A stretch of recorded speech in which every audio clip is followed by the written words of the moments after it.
The government of Manipur has announced the schedule for house listing operations of upcoming Census of India 2027 in the state.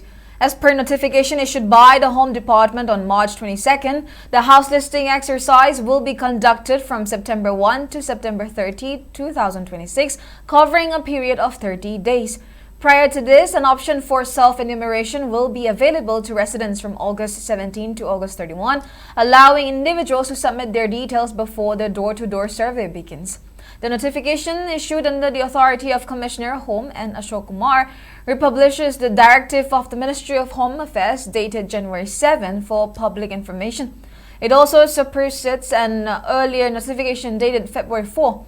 The Centre has directed that house listing operations for Census 2027 be carried out across all states and union territories between April 1 and September 30, with each state specifying its own 30-day period for the exercise.